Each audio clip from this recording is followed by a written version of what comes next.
Good morning students, class 9th। आज मैं आपको जीवन की मौलिक इकाई का अगला भाग बताने जा रही हूँ। पिछले टॉपिक में मैंने आपको बताया था कोशिका के अंगों के बारे में आपको बताया, जिसमें मैं आपको ईआर अंतर्द्रव्य जलिका के बारे में बता चुकी हूँ और उसके कार्य बता चुकी हूँ, वो क्या काम करते हैं। अब मैं आपको बताने जा रही थी गोल्जी उपकरण। गोल्जी उपकरण क्या होते हैं? गोल्जी उपकरण जो होता है, सबसे पहले इसको कैमिलो गोल्जी ने देखा था। कैमिलो गोल्जी नामक वैज्ञानिक ने इसको देखा था, इसलिए उन्हीं के नाम से इसका नाम गोल्जी उपकरण पड़ गया है। ये ऐसे होती है, ये पुटिकाएं होती हैं, पुटिकाओं का समूह होता है, पतली झिल्ली युक्त होती है। ये इस टाइप से पुटिकाएं लगी होती है, एक के नीचे एक, ठीक है। ये समांतर लगी होती है, पुटिकाएं दिख रहे हैं बच्चे आपको, ये पुटिकाएं होती हैं। पुटिकाएं एक के नीचे एक समांतर रूप से, पैरेलल रूप से लगी होती हैं और इसी को बोलते हैं, ठीक है, इसको बोलते हैं जो एक सारे समांतर रूप में एक समूह होता है, इसको कुंडिका बोलते हैं, ठीक है। और ये गोल्जी उपकरण होते हैं और ये पुटिकाएं एक के नीचे एक लगी होती हैं और समांतर रूप से लगी होती हैं और इनको बोलते हैं गोल्जी उपकरण। अब इसके कार्य देखते हैं हम आपको क्या कार्य होते हैं। ये क्या करती हैं, जो ईआर जो होता है, ईआर क्या क्या बनाती है, प्रोटीन और लिपिड कोशिक तैयार होता है ईआर में। तो वो उसके बाद ये कहाँ संश्लेषित होता है, पैक होता है, ये गोल्जी उपकरण में पैक किया जाता है, स्टोर किया जाता है, ठीक है। जो ईआर जलिका में, अंतर्द्रव्य जलिका में जो प्रोटीन और लिपिड तैयार होता है, संश्लेषित होता है, वो कहाँ पैक किया जाता है, उसके बाद गोल्जी उपकरण में ये पैक किया जाता है, ठीक है, प्रोटीन और लिपिड। और लाइसोसोम का निर्माण करते हैं। ये जो आगे हम पढ़ेंगे लाइसोसोम्स के बारे में बच्चों, लाइसोसोम्स के बारे में हम आगे पढ़ेंगे आगे वाले टॉपिक में। लाइसोसोम्स भी एक कोशिका का एक अंगक है। ये इसका निर्माण कौन करता है? ये गोल्जी उपकरण इसको बनाता है, लाइसोसोम्स को, ठीक है। ये पदार्थों को पुटिका में संचित तथा रूपांतरित करता है।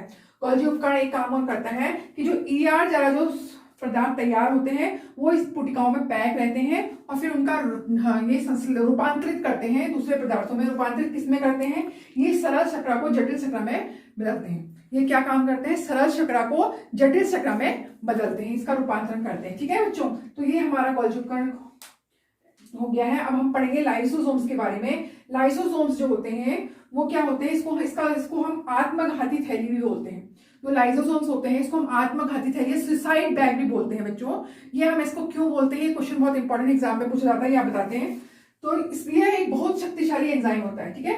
ये क्या होता है, इसका निर्माण कौन करता है? इसका निर्माण ईआर जलिका में होता है, ईआर अंतर्द्रव्य जलिका, ठीक है, एंडोप्लाज्मिक रेटिकुलम। ईआर मैं इसलिए बोल रही हूं, ये अंतर्द्रव्य जलिका को इंग्लिश में ईआर बोलते हैं शॉर्ट में, और पूरा नाम होता है इसका एंडोप्लाज्मिक रेटिकुलम, ठीक है बच्चों। और ये जो अंतर्द्रव्य जलिका होती है यही लाइसोसोम्स का निर्माण करती है, ठीक है। और इसमें बहुत ही शक्तिशाली एंजाइम्स होते हैं, इसमें लाइसोसोम्स में, ठीक है। ये देखिए, इससे बहुत शक्तिशाली एंजाइम्स होते हैं। ये क्या काम करते हैं, लाइसोसोम्स क्या काम करते हैं? देखो, जो कोशिका के जो अपशिष्ट पदार्थ होते हैं, कोशिका में भी बहुत सारे अपशिष्ट पदार्थ होते हैं, ये उनको साफ करने का काम करती है, ठीक है। इसलिए इनको सफाई कर्मचारी भी बोलते हैं। जो लाइसोसोम्स होते हैं इनको ये सफाई स्कैवेंजर्स, इनको सफाई कर्मचारी भी बोला जाता है, क्योंकि कोशिका की साफ सफाई का काम करती है, ठीक है। कोशिका के अंदर जो भी अपशिष्ट पदार्थ होती है, जो भी टूट फूट होती है, कोई भी भोजन पदार्थ या कोई बाहर से कोई बैक्टीरिया कोशिका में प्रवेश कर जाता है, या भोजन या कोशिका की कोई अंग टूट फूट हो जाती है, तो उन सबका ये पाचन कर लेती है। तो इसलिए ये कोशिका की साफ सफाई का भी काम करती है, इसलिए इसको सफाई कर्मचारी भी बोलते हैं, ठीक है बेटा। तो देखिए, ये क्या करती है, कोशिका के अपशिष्ट पदार्थों को साफ करने का वाला तंत्र है। कोशिका के टूट फूट भागों तथा बाहरी पदार्थ जैसे बैक्टीरिया तथा भोजन तथा पुराने अंग जो कोशिका में प्रवेश कर जाते हैं उनको पाचित करके छोटे छोटे टुकड़ों में तोड़ देती है और उनको समाप्त कर देती है, उनका पाचन कर लेती है, ठीक है। अब मैंने आपको बताया था कि जो लाइसोसोम्स होते हैं इसको आत्मघाती थैली क्यों बोलते हैं, ये बहुत इंपॉर्टेंट है। इसको आत्मघाती थैली इसलिए बोलते हैं कि कोशिका में जो भी उपापचयी क्रियाएं होती हैं, ठीक है, मेटाबॉलिक क्रियाएं होती हैं, मेटाबॉलिक क्रियाएं जो भी क्रियाएं होती हैं कोशिका के अंदर, उसमें कभी कभी क्या होता है, कुछ व्यवधान हो जाता है, ठीक है, कुछ उसमें रुकावटें आ जाती हैं, जिससे कोशिका क्या होती है, या तो उसमें कुछ टूट फूट हो जाती है या फिर वो मृत हो जाती है। तो ये इसमें जो शक्तिशाली एंजाइम होता है ये अपनी ही कोशिका को क्या कर लेता है, पचा लेता है, ठीक है। तो ये व्यवधान होता है जिससे कि लाइसोसोम फट जाता है, और लाइसोसोम क्या होता है, व्यवधान के कारण लाइसोसोम फट जाती है, और फटने के कारण क्या होता है, जो एंजाइम होता है वो इसको पचा लेता है। किसको? अपनी ही कोशिका को पचा लेता है, इसीलिए इसको क्या बोलते हैं? कोशिका को पाचित कर लेता है, इसीलिए इसको बोलते हैं आत्मघाती थैली। इसलिए इसको क्या बोलते हैं? आत्मघाती थैली बोलते हैं। ठीक है बच्चों, क्यों बोलते हैं इसको आत्मघाती थैली? एक बार आपको फिर से बताती हूं कि कोशिका के अंदर उपापचयी क्रियाएं होती हैं, मेटाबॉलिक एक्टिविटीज होती हैं, जिसके कारण उसमें उसमें कुछ क्या हो जाता है, कुछ कमी आने के कारण उसमें कुछ व्यवधान हो जाता है, और उसकी क्या होती है, वो या उसकी कोशिका में या तो वो मृत हो जाती है, या फिर वो मृत होने के कारण, क्षतिग्रस्त होने के कारण क्या होती है, वो फट जाती है। और ये कोशिका जो लाइसोसोम होता है, ये अपनी ही कोशिका को क्या कर लेता है? पाचित कर लेता है, पचा लेता है। ठीक है, और क्या होता है इससे? इसलिए इसको आत्मघाती थैली बोलते हैं। और इसका निर्माण कौन करता है? इसका निर्माण होता है अंतर्द्रव्य जलिका द्वारा, इसका निर्माण होता है लाइसोसोम्स का। आगे बच्चों, अगला हम अंग पढ़ेंगे कोशिका का, माइटोकॉन्ड्रिया। अगला ऑर्गेनल है ये माइटोकॉन्ड्रिया। इसका क्या कार्य होता है, आगे देखते हैं हम। माइटोकॉन्ड्रिया क्या होता है? इसमें दोहरी झिल्ली होती है। ठीक है बच्चों, दोहरी झिल्ली होती है। कहां पे दिखाओ आपको? ये देखो, माइटोकॉन्ड्रिया में ऐसे दोहरी झिल्ली होती है, इस टाइप के ये माइटोकॉन्ड्रिया होते हैं। जगह जगह ये कोशिका में लगे होते हैं, ये माइटोकॉन्ड्रिया होते हैं, ये दोहरी झिल्ली वाले होते हैं इस टाइप से। ठीक है, ये दोहरी झिल्ली होती है, डबल झिल्ली होती है इसमें। यहाँ पे देखिए छोटे छोटे छिद्र दिखेंगे।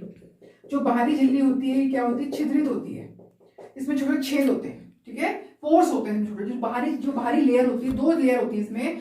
जो माइटोकॉन्ड्रिया की जो कोशिका होती है, ठीक है, माइटोकॉन्ड्रिया जो होता है, ये क्या होता है? दोहरी झिल्ली होती है इसमें। ये क्या होता है? बाहरी झिल्ली में क्या होते हैं? छोटे छोटे छिद्र होते हैं, पोर्स होते हैं। और अंदरी झिल्ली जो होती है वलित होती है ऐसे। अंदरी झिल्ली जो क्या होती है इसमें, ये वलित होती है इस टाइप से। ठीक है बच्चों, ये अंदरी झिल्ली, ये होता है माइटोकॉन्ड्रिया। ये कोशिका में आप देखेंगे, पादप कोशिका में भी दिखेगा आपको, और जंतु कोशिका में भी दिखेगा। ये कहाँ इसमें दोहरी झिल्ली होती है, और इसमें बाहरी झिल्ली में छिद्र होते हैं, अंदर झिल्ली वलित होती है। ठीक है बेटा, और इसको क्या बोलते हैं? सबसे बड़ी बात आपको बताती हूँ मैं, इसको बोलते हैं बिजली घर। अब आप बिजली घर जानते हैं बेटा, जहां से आपके घरों में बिजली सप्लाई होती है, मेन जगह होती है, वहां पावर हाउस होता है, उसको पावर हाउस भी बोलते हैं, बिजली घर भी बोलते हैं, जहां से आपके पूरे घरों में बिजली सप्लाई होती है। तो यही काम ये माइटोकॉन्ड्रिया करता है, जो पूरी कोशिका को क्या काम करता है? ऊर्जा। बिजली क्या होती है? बिजली का मतलब है ऊर्जा।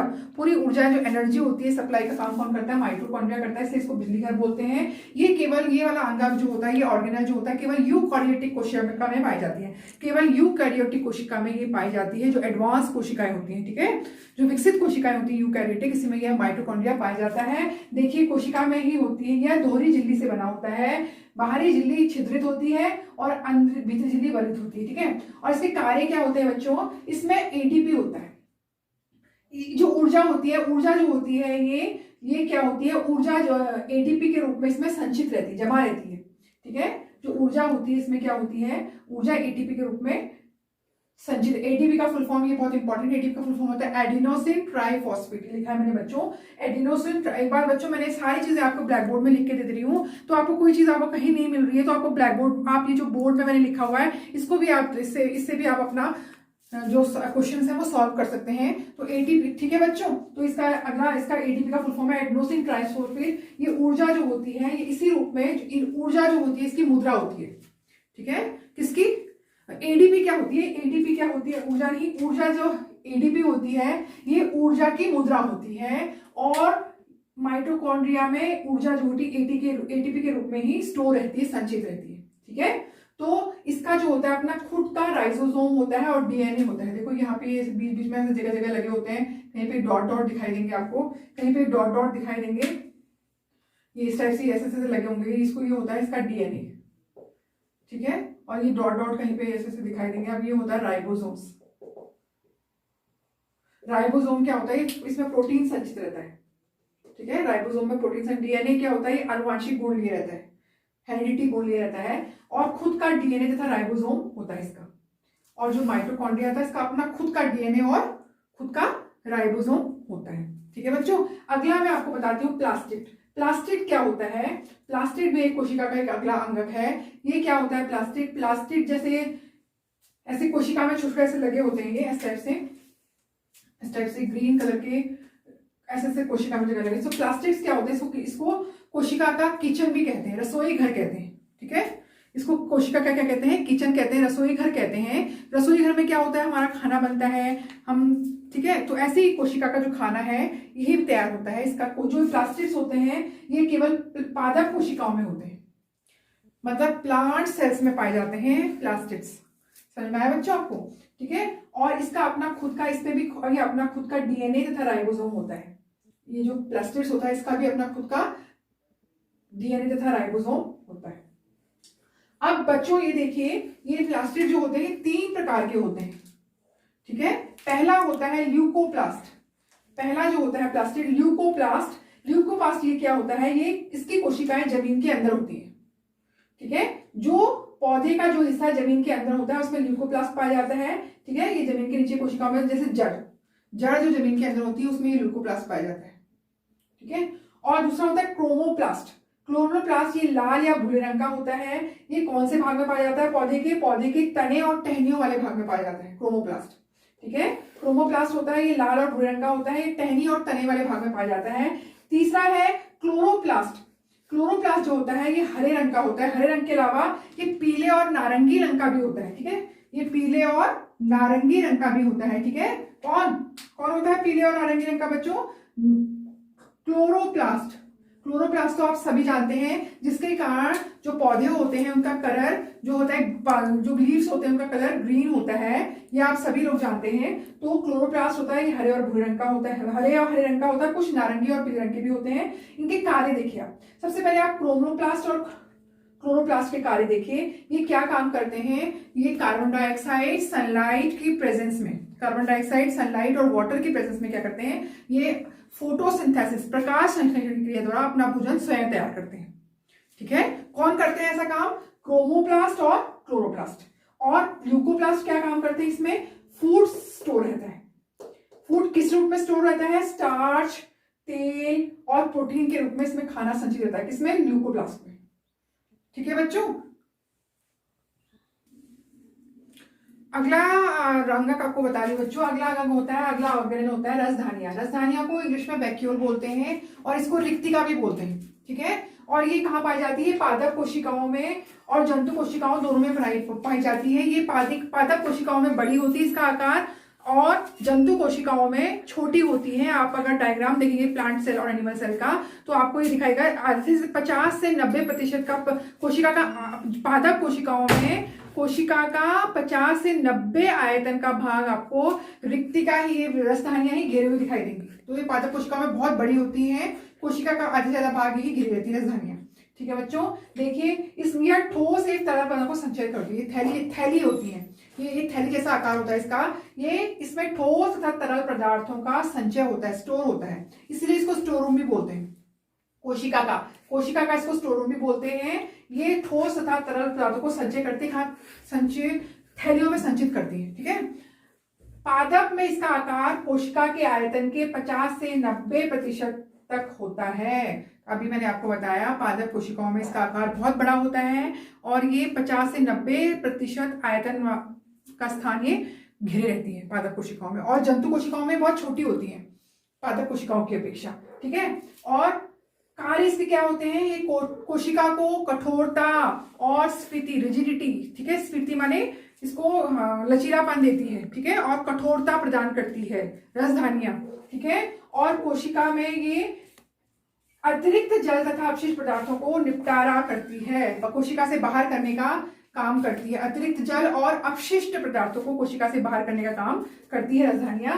और ये इसमें क्या क्या चीज संचित रहता है, अमीनो अम्ल, शर्करा, कार्बनिक अम्ल, प्रोटीन को अपने इसमें संचित करके रखती है, स्टोर करके रखती है, इसलिए इसको इसका स्टोर रूम बोलते हैं। किसका, कोशिका का, किसको, रसधानियों को। इसको रिक्तिका भी बोलते हैं। ये अमीनो अम्ल, शर्करा तथा कार्बनिक अम्ल, प्रोटीन को अपने इसमें संचित करके रखती है। बच्चों एक चीज आपको, एक इंपॉर्टेंट चीज और बताती हूँ, राइबोसोम्स। आपने देखा, आपको अंतर्द्रव्य जलिका में राइबोसोम्स दिखाई दिए, माइटोकॉन्ड्रिया में राइबोसोम्स आपको बताया, इसका अपना राइबोसोम होता है। क्लोरोप्लास्ट में मैंने बताया इसका अपना राइबोसोम होता है। तो राइबोसोम क्या काम करते हैं, राइबोसोम्स जो होते हैं ये प्रोटीन का निर्माण करते हैं, संश्लेषित करते हैं, प्रोटीन और अमीनो अम्ल का संश्लेषण करते हैं, ठीक है। तो ये कहाँ कहाँ पाए जाते हैं, ये ईआर की सतह में।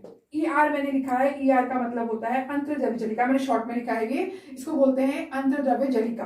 और ये इसकी सतह में पाया जाता है, माइटोकॉन्ड्रिया में पाया जाता है, क्लोरोप्लास्ट में पाया जाता है राइबोसोम, ठीक है, कोशिका के। तो आपको तो ये आपका चैप्टर पूरा हो गया बच्चों। आपने कोशिका के बारे में पढ़ा, कोशिका के अंगों के बारे में पढ़ा, कोशिका की संरचनात्मक। तो कोशिका क्या होती है? एक संरचनात्मक इकाई होती है, मौलिक जीवन की मौलिक इकाई होती है और संरचनात्मक कार्य इकाई होती है। ठीक है, ये सब मिलकर क्या करते हैं? कोशिका के जो अंग सब मिलकर एक विशिष्ट कार्य करते हैं और फिर श्वसन, पोषण और उत्सर्जन मिलकर इस को करते हैं, इससे कि शरीर की विभिन्न क्रियाएं संचालित होती है। ठीक है बच्चों, तो ये चैप्टर आपका पूरा हो गया। तो मुझे आपको ये चैप्टर पूरा समझ में आ गया होगा। जहाँ पे आपको समझ में नहीं आया तो आप कमेंट बॉक्स में इसका बता सकते हैं आपके प्रश्न। ठीक है, थैंक यू बच्चों।